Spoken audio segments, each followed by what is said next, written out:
여러분은 살아오시면서 인간관계고 뭐고 다 필요 없으니 다 때려치고 싶다고 느끼신 적이 있으신가요?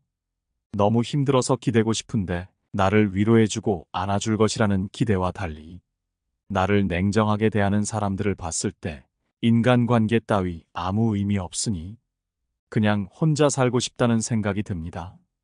특히 사업이 망한다거나 가족에게 일이 생긴다거나 어려운 처지가 되면 연락을 피하고 대놓고 손절해 나가는 것을 보며 인간관계와 인생의 덧없음을 뼈저리게 느꼈다는 분들이 있습니다. 이때의 충격으로 평생 혼자 사시는 분도 계십니다. 그런데 이렇게 힘든 상황에서도 인간관계를 끊으려고 하는데도 친구가 계속 끊이질 않으며 잘만 사는 분들이 있습니다. 결국 이들은 힘들었던 상황에서 다시 재기에 더 성공했고 더 큰 행복도 얻었습니다. 어떻게 해서 이런 결과를 얻었을까요? 오늘은 인간관계를 모두 다 끊어도 잘만 사는 사람 특징 3가지에 관해 알아보겠습니다. 우리 인간관계에 도움이 될 오늘의 지혜를 잘 들어봐 주시면 감사하겠습니다.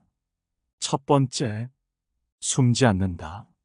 사람들 사이에서 인간관계를 일부러 멀리하는 이들이 있다. 이들 대부분은 인간의 깊은 곳에서 솟아나는 본능적인 두려움과 인간관계에서 찾아올 스트레스와 상처를 회피하고자 하는 마음에서 비롯된다. 계속 귀찮게 만들어 피곤하게 만드는 사람, 스트레스를 주는 사람과의 관계를 끊어내는 것은 자신을 보호하기 위한 하나의 방법일 수 있다.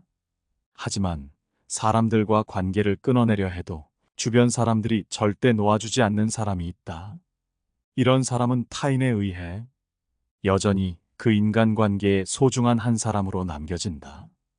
이들은 자신을 숨기려 하지 않고 사람들이 있는 곳으로 당당히 걸어나간다. 이는 피할 수 없는 인간관계 속에서 주체적으로 자신의 삶을 사는 것이다. 이들은 주변 사람들과의 관계를 잘라내기보다는 자신을 둘러싼 사람들을 그저 자연스러운 환경처럼 여기며 자기가 원하는 일상을 이어간다. 남들을 의식하지 않고 각자의 일에 집중하고 자신의 삶을 온전히 살아가는 것에 오직 초점을 맞춘다. 이러한 태도는 길게 봤을 때 자신에게 더 이로운 행동이다. 잘못한 것이 없는데도 인간관계에 지치고 힘들다는 이유로 숨어 살아가는 것은 결국 자신을 고립시키는 행위로 오히려 스스로의 성장을 방해하고 주변에 좋은 사람들이 모이는 것마저도 막는다.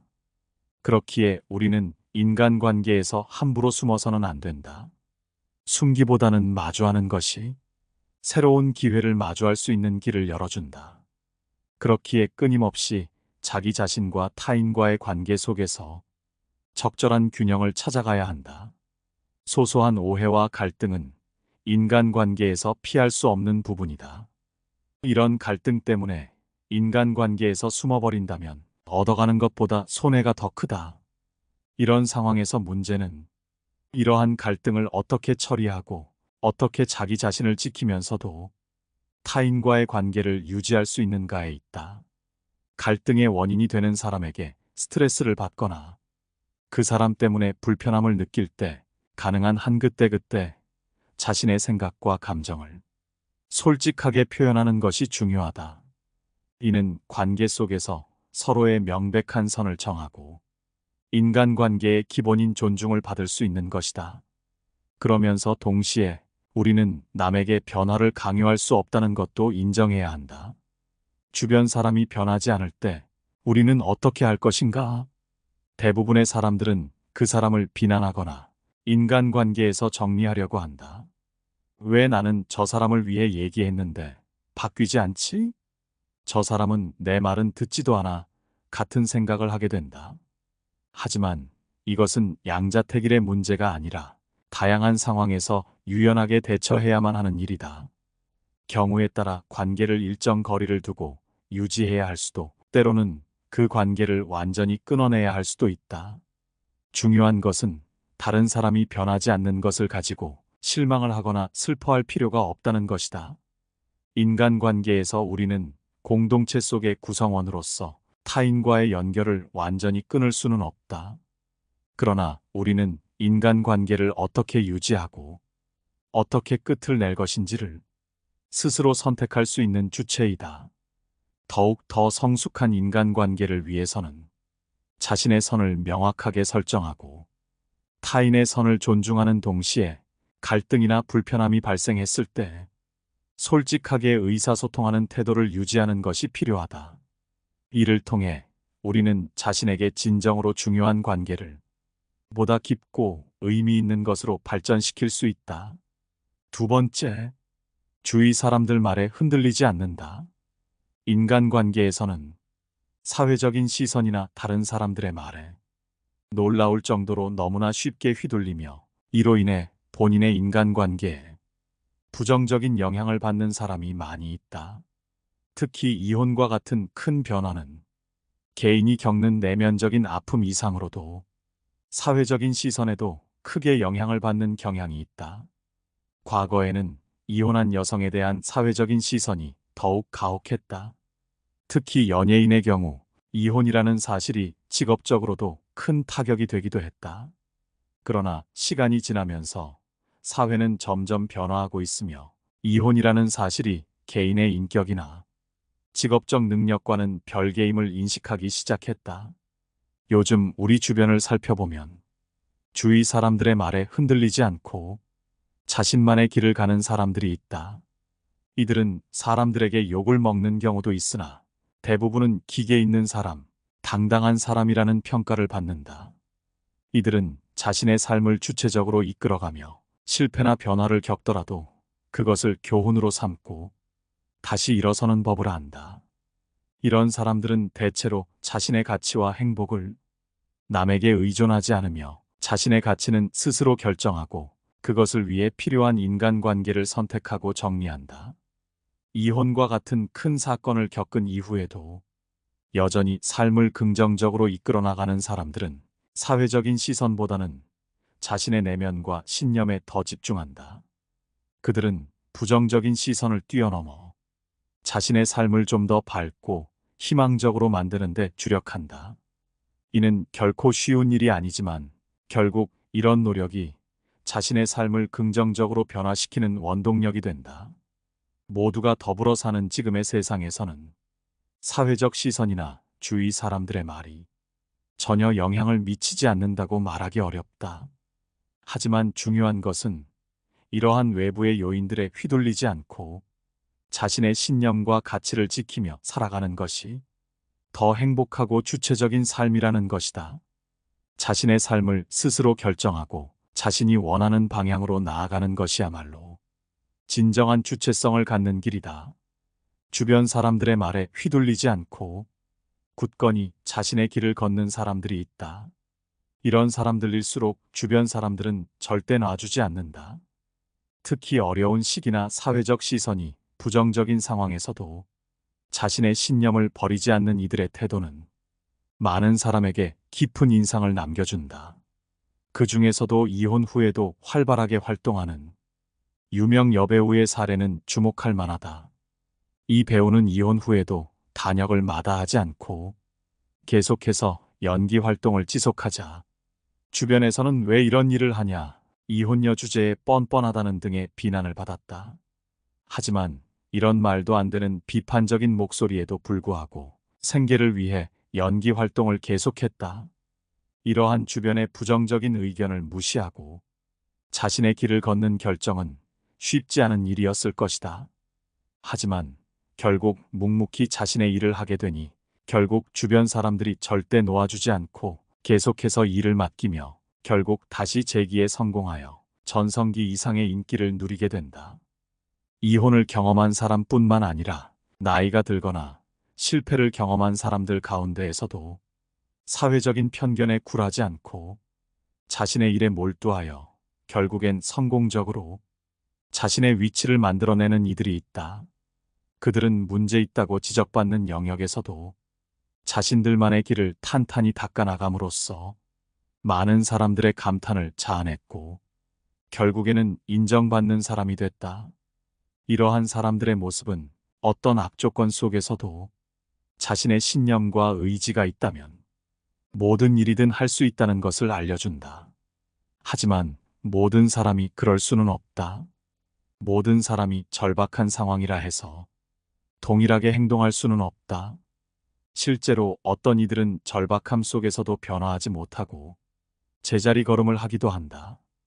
이는 절박함이 꼭 긍정적 변화를 가져오는 것이 아니며 자신의 의지와 노력이 없이는 어떠한 변화도 이뤄낼 수 없다는 것을 의미한다. 따라서 절박한 상태가 되었다고 해서 앞으로 잘 되겠지라는 생각을 해서는 안 된다. 성공적으로 자신의 길을 걷고 있는 이들 대부분은 상황의 어려움 속에서도 자기 자신을 다스리고 자신이 해야 할 일에 집중하는 데 노력했다. 그들은 주변의 부정적인 말들을 상처로 남기지 않았고 그저 흘러가는 바람처럼 지나칠 줄 아는 강인한 정신력을 갖추었다. 이는 단순히 마음먹기만 해서 되는 것이 아니라 자기에 대한 굳은 믿음과 의지가 필요한 과정이라 할 수 있다. 결국 자신의 삶의 주인공이 되기 위해서는 외부의 소음에 흔들리지 않고 자신만의 길을 꾸준히 걷는 것이 중요하다. 이 길은 누군가에게는 길고 험난할 수 있으나 결국 자신만의 색깔을 찾고 행복한 인생을 살아가는 데 있어서는 반드시 필요한 과정이다. 내면의 목소리에 귀 기울이고 자신이 정말 원하는 삶을 위해 노력하라. 세 번째, 내일 또 불러줄 수 있는 사람이 된다. 세상을 살아가며 우리는 여러 인간관계 속에서 서로를 발견하고 정의하게 된다. 이 사람은 어떤 사람이다. 좋은 사람이다. 나쁜 사람이다 등등 여러 사람에 대해 판단하게 된다. 특히 작업 환경에서 이런 관계는 더욱 다양하고 다채롭게 전개된다. 윤여정 배우님께서 한 말씀처럼 오늘 열심히 일해서 내일 또 불러줄 수 있는 사람이 되고자 하는 것은 단순한 업무 수행 능력을 넘어서는 것이다. 그것은 그 사람의 책임감, 성실함, 그리고 그 너머의 인성까지 말해주는 것이다. 어떤 사람을 일터에서 장기적으로 원한다는 것은 사실은 엄청난 일이다. 그 사람은 단순히 일 잘하는 사람이 아니라 그 일을 어떻게 다루는지, 그리고 사람들과 어떻게 관계를 맺는지까지 모든 면에서 기대 이상인 사람이라는 것이다. 이런 점에서 일을 대하는 태도와 인간관계의 태도는 밀접하게 연결되어 있다. 자기 자신에게만 집중하고 타인과의 관계를 등한시하는 듯한 태도는 실제로는 매우 좁은 시야를 단적으로 보여준다.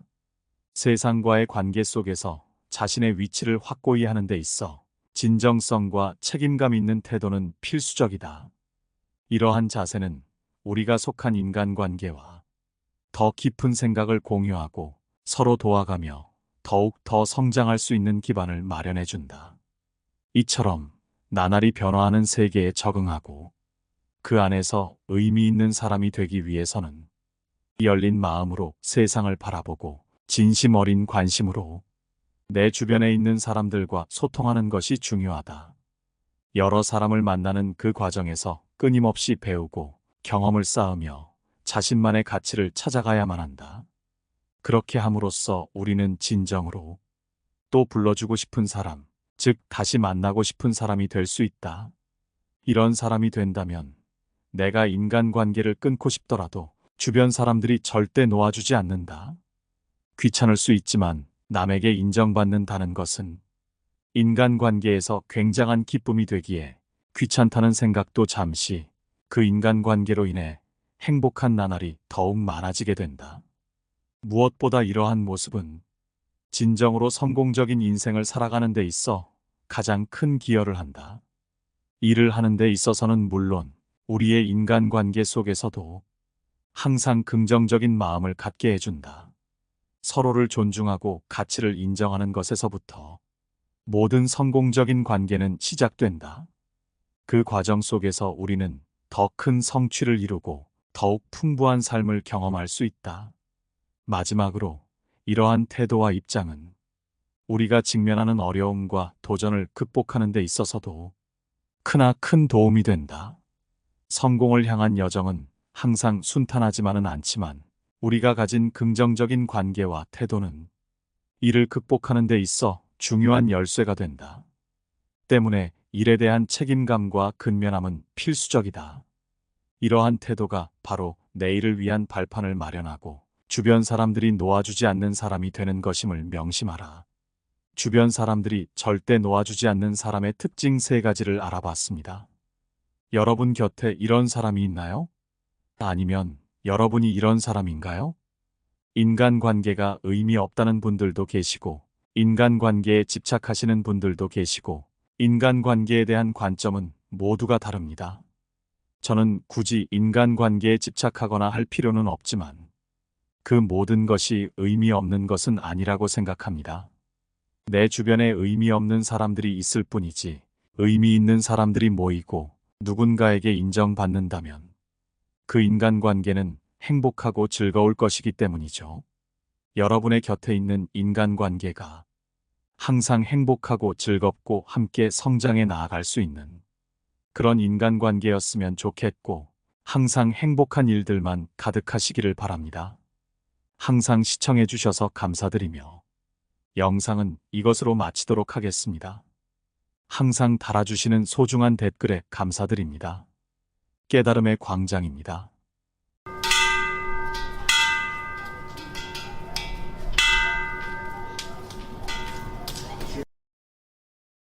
독일의 석담에 한 아버지는 10아들을 키울 수 있으나 10아들은 한 아버지를 봉양키 어렵다는 말이 있습니다.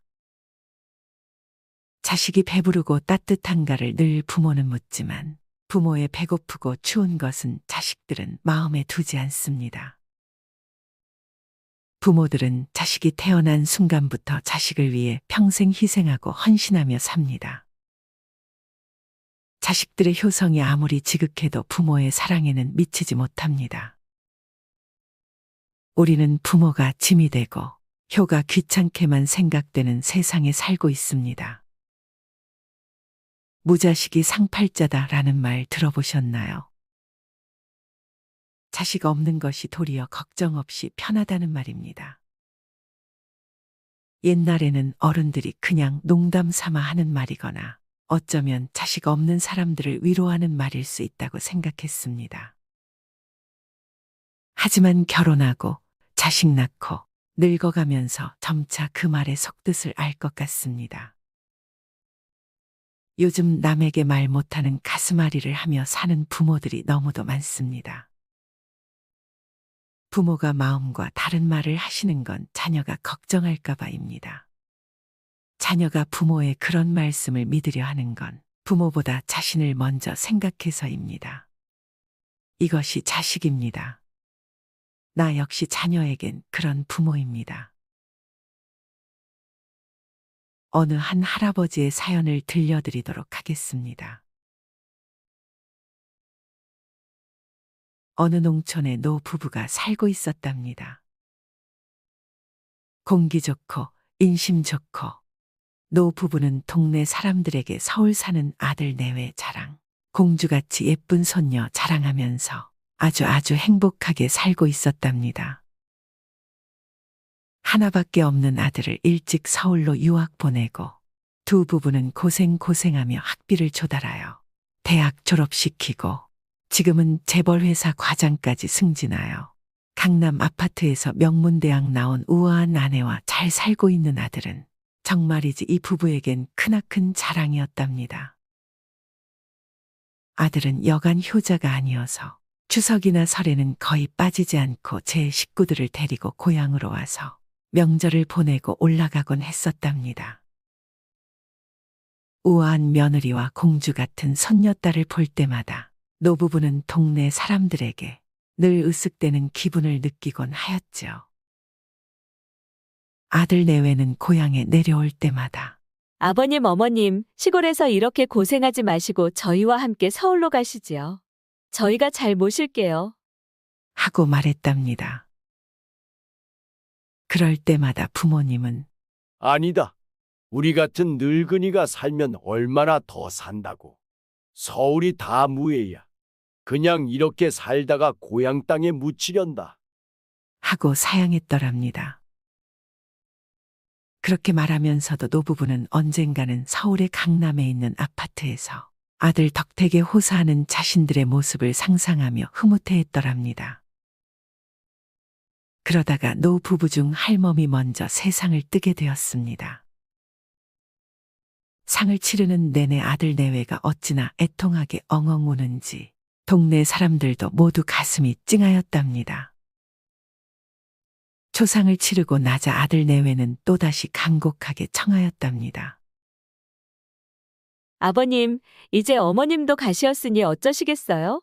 고향집 정리하시고 서울로 올라가서 저희와 함께 사시도록 하시지요. 저희가 잘 모실게요. 할멈도 떠나간 이제 그도 그럴 것이다 싶어 노인은 몇 날을 생각하다가 결심을 하였답니다. 논밭과 야산 등 모든 가산을 정리하고 서울로 올라갔답니다. 가산을 정리한 돈은 아들 내외에게 주어 32평 아파트에서 42평 아파트로 옮기고 노인의 서울 생활은 처음엔 그런대로 평안하였답니다. 그 즈음 아들은 과장에서 부장으로 승진할 때도 되었고 회사 일이 워낙 바쁘기도 하였으므로 매일을 새벽에 출근하였다가 밤 12시가 넘어서야 퇴근하는 일과가 몇 달이고 계속되고 있었답니다. 그러던 어느 날 아들이 모처럼 일찍 퇴근하여 집에 돌아와 보니 집안이 썰렁하니 비어 있더래요. 다들 어디 갔나 하던 차에 식탁 위에 있는 아내의 메모를 보았더래요. 메모에 여보 우린 모처럼 의식하러 나가요. 식사 안 하고 퇴근했으면 전기밥솥에 밥 있고 냉장고 뒤져 반찬 찾아 드세요. 좀 늦을지도 몰라요. 가족을 기다리는 동안 냉장고 속을 뒤져 맥주를 찾아서 마시고 있자니 현관 쪽이 시끄러지며 나갔던 식구들이 돌아오는 기척을 느꼈습니다. 아, 그런데 들어오는 걸 보니 아내와 딸 둘만 보이는 게 아니겠어요. 왜 둘만 있어? 둘만이라니? 여기 민키도 있잖아. 아내는 강아지를 남편의 눈앞에 들어보이며 활짝 웃었습니다. 아니, 아버지는? 엥, 아버님 집에 안 계셔? 어디 노인정이라도 가셔서 놀고 계신가? 아버지께서는 매일 이렇게 늦게 들어오시나? 남편이 약간 걱정스러운 얼굴로 묻자 응, 응. 아내는 더듬거렸습니다. 사실 아내는 평소에 아버지가 몇 시에 나가서 몇 시에 들어오는지 도통 생각이 안 납니다. 왜냐하면 아내는 아버지에 대해 전혀 관심이 없었기 때문입니다. 아들은 아버지가 들어오실 때까지 자지 않고 기다리기로 작정하고 서재의 책상 앞에 앉았습니다. 아내는 벌써 잠들었나 봅니다. 그때 아들은 책상 한편에 정성 들여 접힌 쪽지를 발견하였습니다. 볼펜으로 꾹꾹 눌러 쓴 글씨. 무슨 한이라도 맺힌 듯이 종이가 찢어지도록 꾹꾹 눌러 쓴 글씨. 아버지의 필적이 틀림없었습니다. 3번아 잘 있거라. 6번은 간다. 자정도 넘어 밤은 깊어만 갑니다.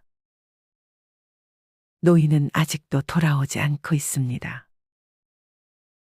아들은 머리를 쥐어짜고 생각에 잠깁니다.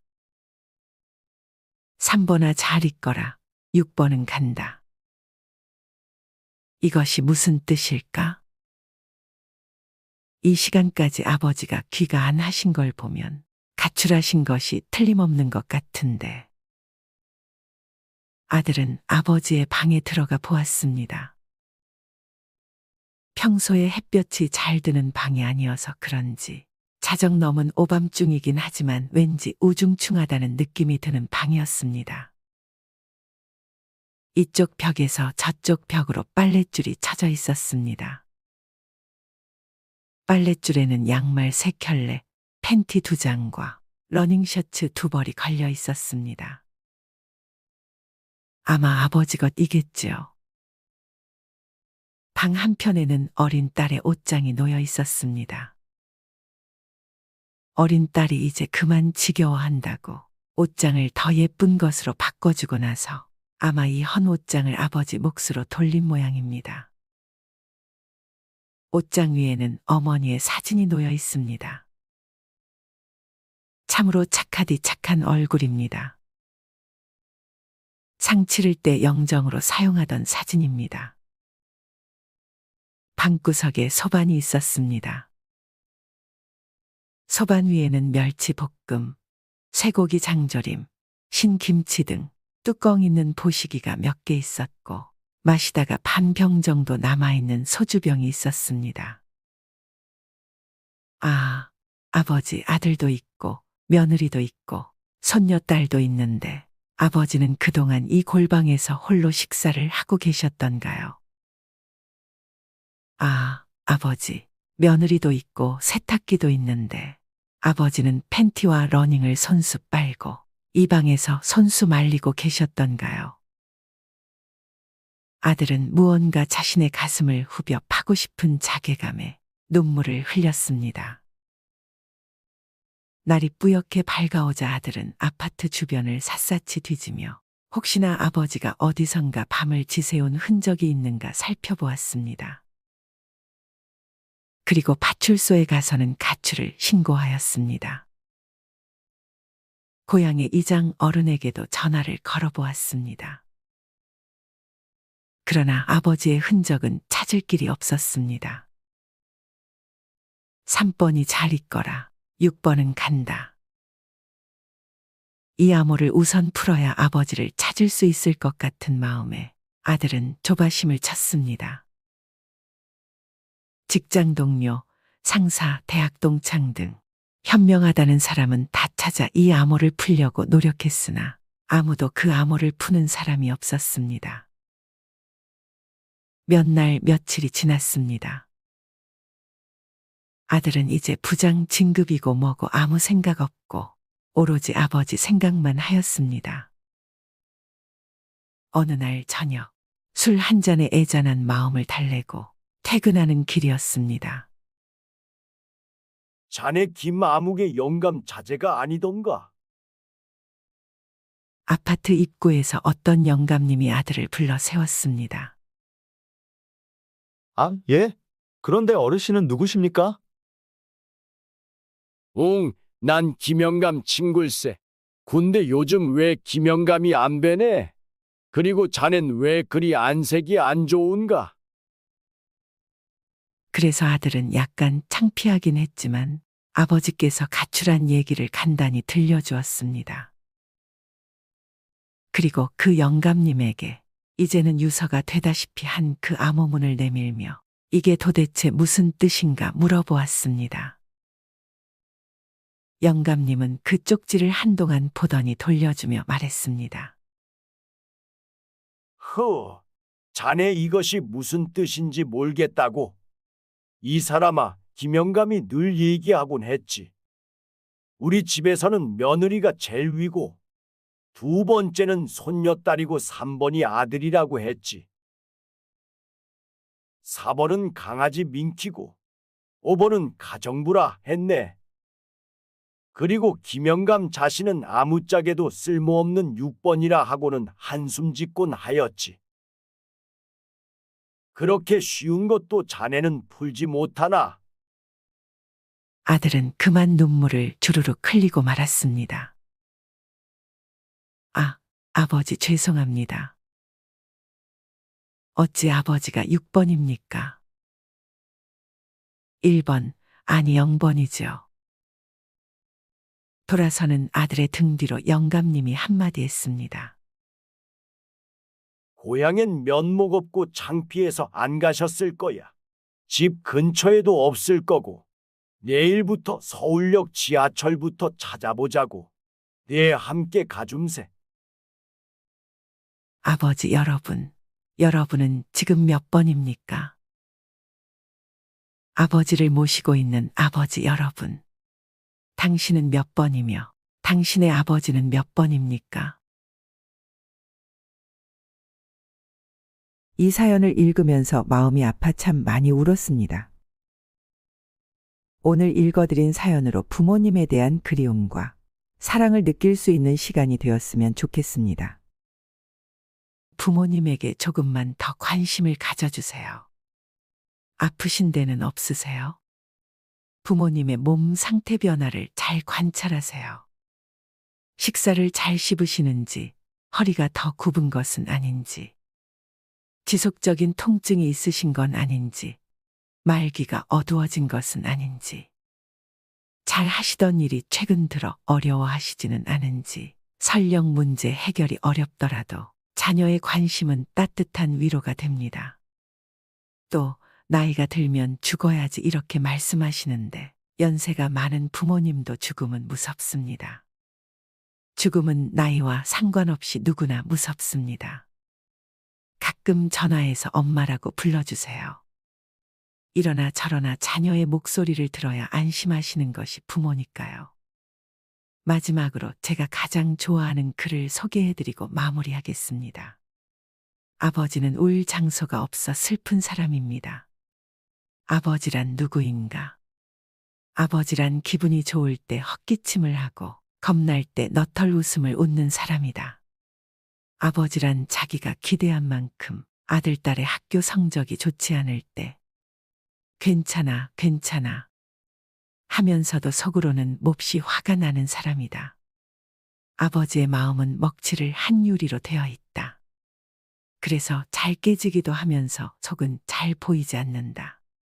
아버지란 울 장소가 없어서 슬픈 사람이다. 아버지가 아침 식탁에서 급하게 일어나서 가는 곳은 즐거운 일만 기다리고 있는 것은 아니다. 아버지는 머리가 3개 달린 용과 싸우러 나간다. 그것은 피로와 일과 직장 상사에게 받는 스트레스다. 아버지란 내가 아버지 노릇을 하고 있나? 내가 정말 아버지다운가? 하는 자책을 매일 하는 사람이다. 아버지란 자식을 결혼시킬 때 한없이 울면서도 얼굴에는 웃음을 나타내는 사람이다. 아들, 딸이 밤늦게 돌아올 때에는 어머니는 10번 걱정하는 말을 하지만 아버지는 10번 현관문을 쳐다본다. 아버지의 최고 자랑은 자식들이 남들에게 칭찬받을 때이다. 아버지가 가장 꺼림칙한 속담이 있다. 그것은 가장 좋은 교훈은 손수 모범을 보이는 것이다. 라는 속담.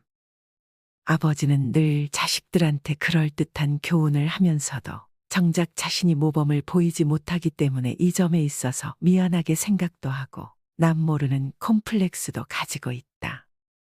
아버지는 이중적인 태도를 곧잘 취한다. 이유는 아들, 딸이 나를 닮아 주었으면 하고 생각하면서도 나를 닮지 않아 주었으면 하는 생각을 동시에 하기 때문이다. 아버지에 대한 생각은 나이에 따라 달라진다.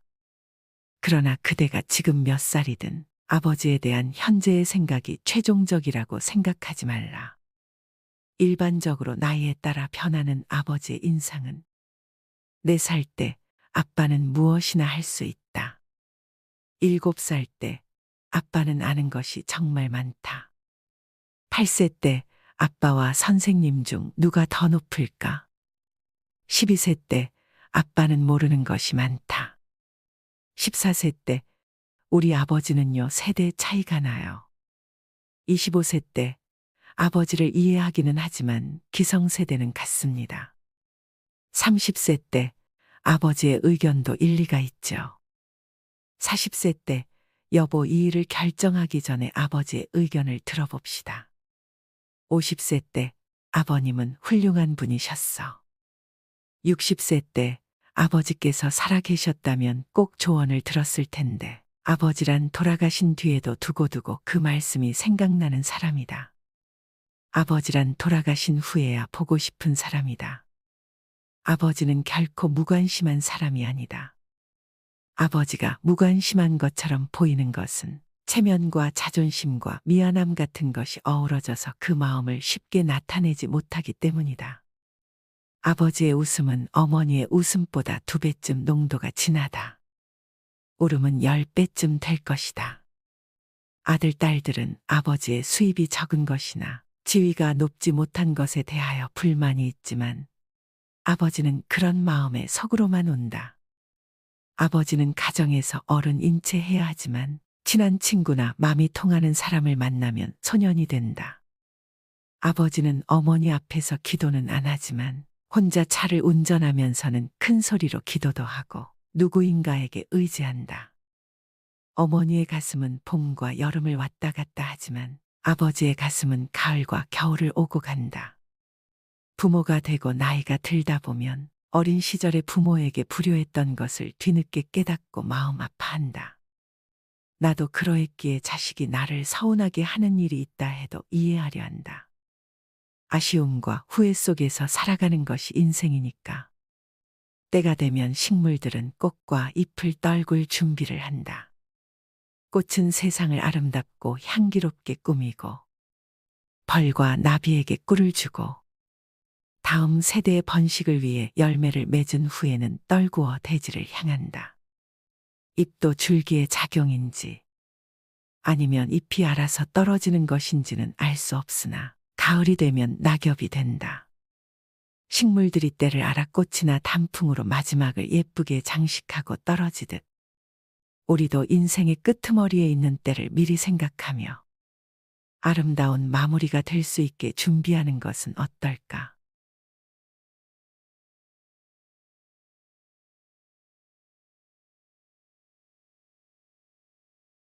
독일의 속담에 한 아버지는 10아들을 키울 수 있으나 10아들은 한 아버지를 봉양키 어렵다는 말이 있습니다. 자식이 배부르고 따뜻한가를 늘 부모는 묻지만 부모의 배고프고 추운 것은 자식들은 마음에 두지 않습니다. 부모들은 자식이 태어난 순간부터 자식을 위해 평생 희생하고 헌신하며 삽니다. 자식들의 효성이 아무리 지극해도 부모의 사랑에는 미치지 못합니다. 우리는 부모가 짐이 되고 효가 귀찮게만 생각되는 세상에 살고 있습니다. 무자식이 상팔자다라는 말 들어보셨나요? 자식 없는 것이 도리어 걱정 없이 편하다는 말입니다. 옛날에는 어른들이 그냥 농담 삼아 하는 말이거나 어쩌면 자식 없는 사람들을 위로하는 말일 수 있다고 생각했습니다. 하지만 결혼하고 자식 낳고 늙어가면서 점차 그 말의 속뜻을 알 것 같습니다. 요즘 남에게 말 못하는 가슴앓이를 하며 사는 부모들이 너무도 많습니다. 부모가 마음과 다른 말을 하시는 건 자녀가 걱정할까 봐입니다. 자녀가 부모의 그런 말씀을 믿으려 하는 건 부모보다 자신을 먼저 생각해서입니다. 이것이 자식입니다. 나 역시 자녀에겐 그런 부모입니다. 어느 한 할아버지의 사연을 들려드리도록 하겠습니다. 어느 농촌에 노 부부가 살고 있었답니다. 공기 좋고 인심 좋고 노 부부는 동네 사람들에게 서울 사는 아들 내외 자랑, 공주같이 예쁜 손녀 자랑하면서 아주 행복하게 살고 있었답니다. 하나밖에 없는 아들을 일찍 서울로 유학 보내고 두 부부는 고생하며 학비를 조달하여 대학 졸업시키고 지금은 재벌회사 과장까지 승진하여 강남 아파트에서 명문대학 나온 우아한 아내와 잘 살고 있는 아들은 정말이지 이 부부에겐 크나큰 자랑이었답니다. 아들은 여간 효자가 아니어서 추석이나 설에는 거의 빠지지 않고 제 식구들을 데리고 고향으로 와서 명절을 보내고 올라가곤 했었답니다. 우아한 며느리와 공주 같은 손녀딸을 볼 때마다 노부부는 동네 사람들에게 늘 으쓱대는 기분을 느끼곤 하였지요. 아들 내외는 고향에 내려올 때마다 아버님, 어머님, 시골에서 이렇게 고생하지 마시고 저희와 함께 서울로 가시지요. 저희가 잘 모실게요. 하고 말했답니다. 그럴 때마다 부모님은 아니다. 우리 같은 늙은이가 살면 얼마나 더 산다고. 서울이 다 무해야. 그냥 이렇게 살다가 고향 땅에 묻히련다. 하고 사양했더랍니다. 그렇게 말하면서도 노부부는 언젠가는 서울의 강남에 있는 아파트에서 아들 덕택에 호소하는 자신들의 모습을 상상하며 흐뭇해했더랍니다. 그러다가 노부부 중 할멈이 먼저 세상을 뜨게 되었습니다. 상을 치르는 내내 아들 내외가 어찌나 애통하게 엉엉 우는지 동네 사람들도 모두 가슴이 찡하였답니다. 초상을 치르고 나자 아들 내외는 또다시 간곡하게 청하였답니다. 아버님, 이제 어머님도 가시었으니 어쩌시겠어요? 고향집 정리하시고 서울로 올라가서 저희와 함께 사시도록 하시지요. 저희가 잘 모실게요. 할멈도 떠나간 이제 그도 그럴 것이다 싶어 노인은 몇 날을 생각하다가 결심을 하였답니다. 논밭과 야산 등 모든 가산을 정리하고 서울로 올라갔답니다. 가산을 정리한 돈은 아들 내외에게 주어 32평 아파트에서 42평 아파트로 옮기고 노인의 서울 생활은 처음엔 그런대로 평안하였답니다. 그즈음 아들은 과장에서 부장으로 승진할 때도 되었고 회사 일이 워낙 바쁘기도 하였으므로 매일을 새벽에 출근하였다가 밤 12시가 넘어서야 퇴근하는 일과가 몇 달이고 계속되고 있었답니다. 그러던 어느 날 아들이 모처럼 일찍 퇴근하여 집에 돌아와 보니 집안이 썰렁하니 비어 있더래요. 다들 어디 갔나 하던 차에 식탁 위에 있는 아내의 메모를 보았더래요. 메모에 여보 우린 모처럼 의식하러 나가요. 식사 안 하고 퇴근했으면 전기밥솥에 밥 있고 냉장고 뒤져 반찬 찾아 드세요. 좀 늦을지도 몰라요. 가족을 기다리는 동안 냉장고 속을 뒤져 맥주를 찾아서 마시고 있자니 현관 쪽이 시끄러지며 나갔던 식구들이 돌아오는 기척을 느꼈습니다. 아, 그런데 들어오는 걸 보니 아내와 딸 둘만 보이는 게 아니겠어요. 왜 둘만 있어? 둘만이라니? 여기 민키도 있잖아. 아내는 강아지를 남편의 눈앞에 들어 보이며 활짝 웃었습니다. 아니, 아버지는? 엥, 아버님 집에 안 계셔? 어디 노인정이라도 가셔서 놀고 계신가? 아버지께서는 매일 이렇게 늦게 들어오시나? 남편이 약간 걱정스러운 얼굴로 묻자 응, 응. 아내는 더듬거렸습니다. 사실 아내는 평소에 아버지가 몇 시에 나가서 몇 시에 들어오는지 도통 생각이 안 납니다. 왜냐하면 아내는 아버지에 대해 전혀 관심이 없었기 때문입니다. 아들은 아버지가 들어오실 때까지 자지 않고 기다리기로 작정하고 서재의 책상 앞에 앉았습니다. 아내는 벌써 잠들었나 봅니다. 그때 아들은 책상 한편에 정성 들여 접힌 쪽지를 발견하였습니다. 볼펜으로 꾹꾹 눌러 쓴 글씨. 무슨 한이라도 맺힌 듯이 종이가 찢어지도록 꾹꾹 눌러 쓴 글씨. 아버지의 필적이 틀림없었습니다. 3번아 잘 있거라. 6번은 간다. 자정도 넘어 밤은 깊어만 갑니다. 노인은 아직도 돌아오지 않고 있습니다.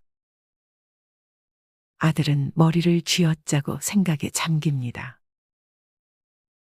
3번아 잘 있거라. 6번은 간다. 이것이 무슨 뜻일까?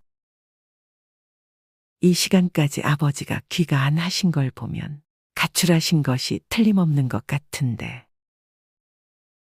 아들은 아버지의 방에 들어가 보았습니다.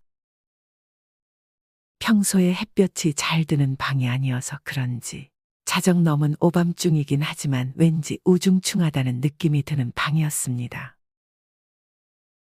이쪽 벽에서 저쪽 벽으로 빨랫줄이 쳐져 있었습니다. 빨랫줄에는 양말 3켤레, 팬티 2장과 러닝셔츠 두 벌이 걸려 있었습니다.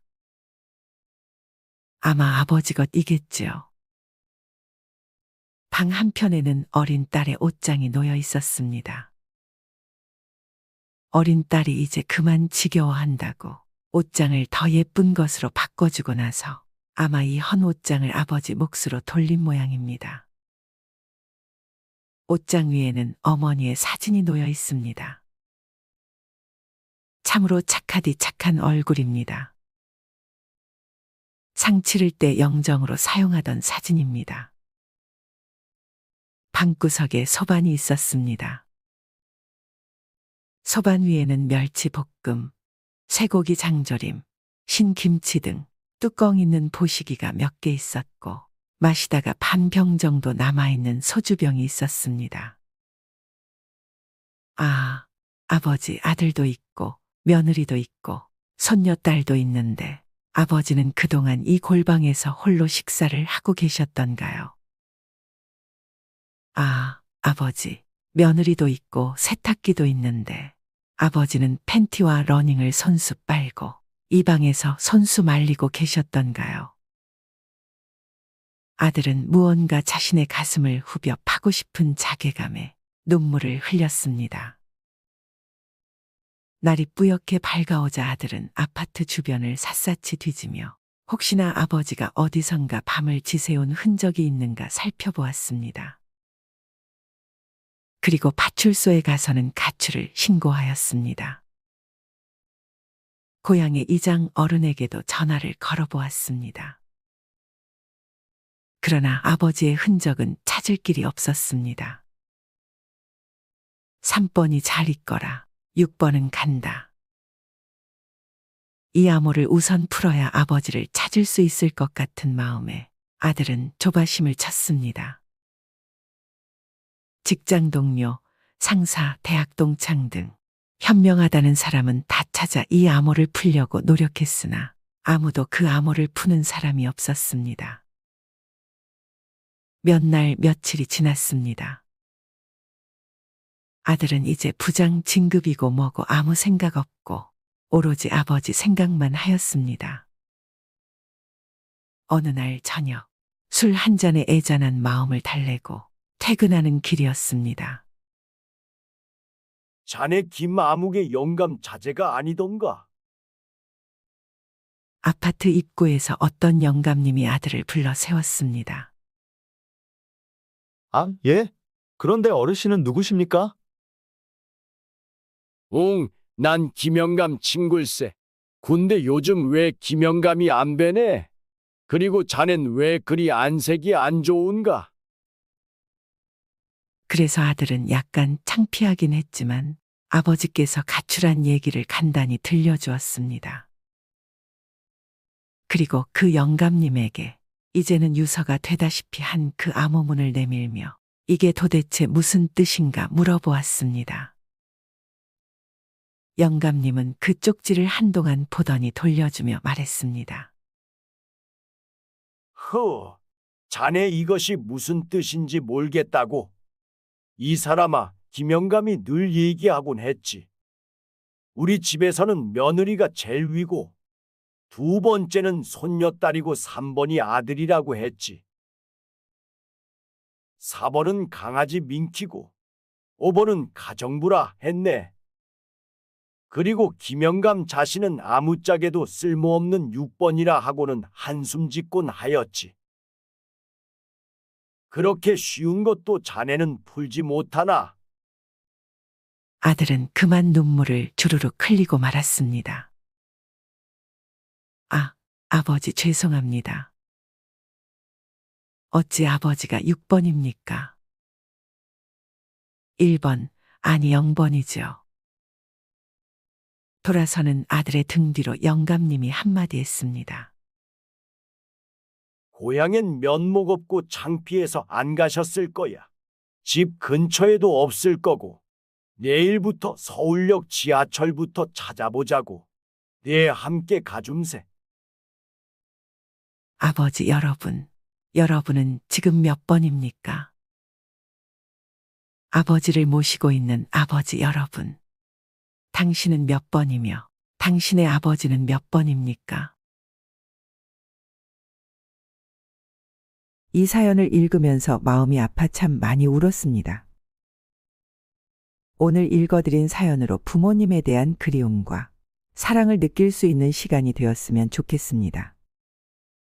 부모님에게 조금만 더 관심을 가져주세요. 아프신 데는 없으세요? 부모님의 몸 상태 변화를 잘 관찰하세요. 식사를 잘 씹으시는지, 허리가 더 굽은 것은 아닌지, 지속적인 통증이 있으신 건 아닌지, 말기가 어두워진 것은 아닌지, 잘 하시던 일이 최근 들어 어려워하시지는 않은지, 설령 문제 해결이 어렵더라도 자녀의 관심은 따뜻한 위로가 됩니다. 또 나이가 들면 죽어야지 이렇게 말씀하시는데 연세가 많은 부모님도 죽음은 무섭습니다. 죽음은 나이와 상관없이 누구나 무섭습니다. 가끔 전화해서 엄마라고 불러주세요. 이러나 저러나 자녀의 목소리를 들어야 안심하시는 것이 부모니까요. 마지막으로 제가 가장 좋아하는 글을 소개해드리고 마무리하겠습니다. 아버지는 울 장소가 없어 슬픈 사람입니다. 아버지란 누구인가? 아버지란 기분이 좋을 때 헛기침을 하고 겁날 때 너털 웃음을 웃는 사람이다. 아버지란 자기가 기대한 만큼 아들, 딸의 학교 성적이 좋지 않을 때 괜찮아, 괜찮아 하면서도 속으로는 몹시 화가 나는 사람이다. 아버지의 마음은 먹칠을 한 유리로 되어 있다. 그래서 잘 깨지기도 하면서 속은 잘 보이지 않는다. 아버지란 울 장소가 없어서 슬픈 사람이다. 아버지가 아침 식탁에서 급하게 일어나서 가는 곳은 즐거운 일만 기다리고 있는 것은 아니다. 아버지는 머리가 3개 달린 용과 싸우러 나간다. 그것은 피로와 일과 직장 상사에게 받는 스트레스다. 아버지란 내가 아버지 노릇을 하고 있나? 내가 정말 아버지다운가? 하는 자책을 매일 하는 사람이다. 아버지란 자식을 결혼시킬 때 한없이 울면서도 얼굴에는 웃음을 나타내는 사람이다. 아들, 딸이 밤늦게 돌아올 때에는 어머니는 10번 걱정하는 말을 하지만 아버지는 10번 현관문을 쳐다본다. 아버지의 최고 자랑은 자식들이 남들에게 칭찬받을 때이다. 아버지가 가장 꺼림칙한 속담이 있다. 그것은 가장 좋은 교훈은 손수 모범을 보이는 것이다. 라는 속담. 아버지는 늘 자식들한테 그럴듯한 교훈을 하면서도 정작 자신이 모범을 보이지 못하기 때문에 이 점에 있어서 미안하게 생각도 하고 남 모르는 콤플렉스도 가지고 있다. 아버지는 이중적인 태도를 곧잘 취한다. 이유는 아들, 딸이 나를 닮아 주었으면 하고 생각하면서도 나를 닮지 않아 주었으면 하는 생각을 동시에 하기 때문이다. 아버지에 대한 생각은 나이에 따라 달라진다. 그러나 그대가 지금 몇 살이든 아버지에 대한 현재의 생각이 최종적이라고 생각하지 말라. 일반적으로 나이에 따라 변하는 아버지의 인상은 4살 때 아빠는 무엇이나 할 수 있다. 7살 때 아빠는 아는 것이 정말 많다. 8세 때 아빠와 선생님 중 누가 더 높을까? 12세 때 아빠는 모르는 것이 많다. 14세 때 우리 아버지는요 3대 차이가 나요. 25세 때 아버지를 이해하기는 하지만 기성세대는 같습니다. 30세 때 아버지의 의견도 일리가 있죠. 40세 때 여보 이 일을 결정하기 전에 아버지의 의견을 들어봅시다. 50세 때 아버님은 훌륭한 분이셨어. 60세 때 아버지께서 살아계셨다면 꼭 조언을 들었을 텐데 아버지란 돌아가신 뒤에도 두고두고 그 말씀이 생각나는 사람이다. 아버지란 돌아가신 후에야 보고 싶은 사람이다. 아버지는 결코 무관심한 사람이 아니다. 아버지가 무관심한 것처럼 보이는 것은 체면과 자존심과 미안함 같은 것이 어우러져서 그 마음을 쉽게 나타내지 못하기 때문이다. 아버지의 웃음은 어머니의 웃음보다 2배쯤 농도가 진하다. 오름은 10배쯤 될 것이다. 아들, 딸들은 아버지의 수입이 적은 것이나 지위가 높지 못한 것에 대하여 불만이 있지만 아버지는 그런 마음에 속으로만 온다. 아버지는 가정에서 어른 인체해야 하지만 친한 친구나 마음이 통하는 사람을 만나면 소년이 된다. 아버지는 어머니 앞에서 기도는 안 하지만 혼자 차를 운전하면서는 큰 소리로 기도도 하고 누구인가에게 의지한다. 어머니의 가슴은 봄과 여름을 왔다 갔다 하지만 아버지의 가슴은 가을과 겨울을 오고 간다. 부모가 되고 나이가 들다 보면 어린 시절에 부모에게 불효했던 것을 뒤늦게 깨닫고 마음 아파한다. 나도 그러했기에 자식이 나를 서운하게 하는 일이 있다 해도 이해하려 한다. 아쉬움과 후회 속에서 살아가는 것이 인생이니까. 때가 되면 식물들은 꽃과 잎을 떨굴 준비를 한다. 꽃은 세상을 아름답고 향기롭게 꾸미고 벌과 나비에게 꿀을 주고 다음 세대의 번식을 위해 열매를 맺은 후에는 떨구어 대지를 향한다. 잎도 줄기의 작용인지 아니면 잎이 알아서 떨어지는 것인지는 알 수 없으나 가을이 되면 낙엽이 된다.